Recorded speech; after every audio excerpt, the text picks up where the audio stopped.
Akhaura Sylhet rail লাইনের কাজ শুরু করার ব্যাপারটি নীতিগতভাবে সম্মতি দেওয়া হয়েছে। যদি আখাউড়া সিলেট রেলওয়ে ট্র্যাকটা আমরা ডাবল গেজ করে ফেলি, তাহলে আমরা স্বাভাবিকভাবে আশা করতে পারি সিলেট থেকে ঢাকায় অন্তত 100 কিলোমিটার গতিতে আমরা ট্রেন চালাতে পারবো। এতে যাত্রী পরিবহন এবং পণ্য পরিবহনে এখন যে সময় লাগে সেটি বিপুলভাবে কমে আসবে। আর সিলেট ঢাকার যে দূরত্ব, আমরা যদি 3 ঘন্টায় সিলেট থেকে ঢাকায় আসতে পারি বা ঢাকা থেকে সিলেট যেতে পারি, তাহলে সড়ক পরিবহনের উপর চাপ অনেকখানি কমে ট্রেনে করে আসবে এবং সেই যাত্রা অনেক সাশ্রয়ী হবে, আরামদায়ক হবে। টাইমের শিডিউল রাখাটা অনেক সোজা। আচ্ছা, এটি গেল এক। আমাদের আরেকটি লক্ষ্য হচ্ছে সিলেট ঢাকা ট্রেনের কাজটি শুরু হলে, রেলওয়ে লাইনের কাজটি শুরু হলে সিলেট ঢাকা চিটাগং যে লাইনটি আছে সেটির সাথে আমরা যদি ব্রাহ্মণবাড়িয়া থেকে আরো প্রায় ৬০-৬৫ কিলোমিটার রেলওয়ে লাইন করতে পারি, তাহলে আমরা সিলেট চিটাগং টু সিলেট চট্টগ্রাম রেলওয়ে যোগাযোগ একই মান সেটা হচ্ছে আমাদের ওই প্রক্রিয়াটি এখনো শুরু হয় নাই। সিলেট ঢাকার প্রকল্পটিটা পুরোমতে অনুমোদিত হলে তারপরে আমরা সিলেট চিটাগংয়ে হাত দেব। আপনারা জানেন যে সিলেট ঢাকার সড়ক 6 লেন যেটি, সেটি কাজটি চলমান আছে। ঈদের পরে সেটি ইনশাল্লাহ পূর্ণ গতিতে শুরু হবে। একটা বর্ষার সিজন পূর্ণ গতিতে শুরু হবে বর্ষার পরে। একই সাথে যেভাবে ট্রেন লাইনে একটা আংশিক রাস্তা করলে হয়, একইভাবে আমরা চিহ্নিত করেছি যে 54 কিলোমিটার রাস্তা, সেটিও যদি আমরা 6 লেনে নিতে পারি, তাহলে সিলেট চট্টগ্রাম সড়ক যোগাযোগটিও একই মান উন্নত। এবং আপনাদের আশ্বস্ত করতে পারি, সড়ক পরিবহন মন্ত্রী যিনি একই সাথে রেলপথ এবং নৌপথ মন্ত্রী, তার সাথে এবং সড়ক সচিব এবং রোডস হাইওয়েজের চিফ ইঞ্জিনিয়ারের সাথে আমি বৈঠক করেছি। রোডসের চিফ ইঞ্জিনিয়ারের সাথে আমার একাধিকবার কথা হয়েছে। এই প্রকল্পটিও বাংলাদেশ সরকারের অর্থায়নে এটিও দ্রুত ইনশাল্লাহ আলোর মুখ দিবে। তাহলে যে সংক্ষেপে কথাটি হচ্ছে, যে সময় আমরা সিলেট ঢাকা ট্রেনের সুফল পাবো, একই সময় ইনশাল্লাহ আমরা সিলেট চিটাগং ট্রেনের সুফল পাবো।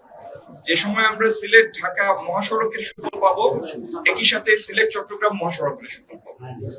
আর যেটি অন্য যে কাজটি আমরা করতে যাচ্ছি, আজকে আমার বিমানের ব্যবস্থাপনা পরিচালকের সাথে কথা হয়েছে। আমি অনুরোধ করেছি তাকে যে এয়ারক্রাফটের সহজলভ্যতা সাপেক্ষে যত দ্রুত সম্ভব সিলেট চট্টগ্রাম এবং কক্সবাজার লাইনটি বিমান চালু করার জন্য। তিনি আমাকে আশ্বস্ত করেছেন তার অগ্রাধিকার তালিকায় এটি থাকবে। আজকে সিটি কর্পোরেশনে যখন আমরা আমার বক্তব্য রাখছিলাম, সেখানে আমি বলেছি যে সিটি কর্পোরেশনের কাস্টমারের যারা পরিচ্ছন্ন কর্মী আছেন, তারা খুবই মানবতার অবস্থায় তাদের আবাসন সুবিধা, এটি কোনো সুবিধা বলা যায় না। সিলেট সিটি কর্পোরেশনের উদ্যোগে ইনশাল্লাহ একটি প্রকল্প আমরা প্রকল্প অনুমোদন এবং পরবর্তীতে বাস্তবায়ন যাব, যাতে আমাদের পরিচ্ছন্ন কর্মীরা একটি মানসম্পন্ন আবাসন সুবিধা পান, সেটির ব্যবস্থা আমরা। আর গতদিন আমরা 22 টিলার কাছে যে ন্যাশনাল পার্কে গিয়েছিলাম, সেই পার্কটি একটি টুরিস্টদের জন্য একটি আকর্ষণীয় স্থান হিসেবে পরিণত করার জন্য আমরা এখনো এটি ডিজাইনের স্তরে, এখানে কেবল কার, হ্যাঙ্গিং রোপ ব্রিজ ইত্যাদি সহকারে এই 43 একর পার্কটি আমরা একটি মনোরম পার্কে রূপান্তর করবো ইনশাআল্লাহ। সিলেট সিটি কর্পোরেশনের আওতাধীন এলাকায় ফেস রিকগনিশন করতে সক্ষম। ফেস রিকগনিশন বলতে মনে করেন এক্স ক্যামেরা পয়েন্টে একজন অপরাধীকে শনাক্ত করা হয়েছে, তার ছবি নিয়েছে। ওয়াই ক্যামেরা পয়েন্টে ওই ব্যক্তি গেলে ওয়াই ক্যামেরা এক্স এর এই তথ্যটা পাবে, শনাক্ত করতে পারবে। এইভাবে ফেশিয়াল রিকগনিশনে সক্ষম এআই ড্রিভেন ক্যামেরা, এটি সিলেট সিটি কর্পোরেশনের মাধ্যমে সিলেট সিটি কর্পোরেশনের আওতাধীন প্রত্যেকটা এলাকা এই মনিটরিং এর ব্যবস্থার জন্য আগামী দিন আমরা পদক্ষেপ নেব। মাননীয় স্বরাষ্ট্র মন্ত্রী মহোদয়ের সাথে গতকালকে আমার কথা হয়েছে। আমরা সিলেটের আইন শৃঙ্খলা পরিস্থিতির দ্রুত উত্তরণের জন্য পুলিশ, র্যাব এবং অন্যান্য আইন শৃঙ্খলা রক্ষাকারী বাহিনীর সমন্বয়ে একটা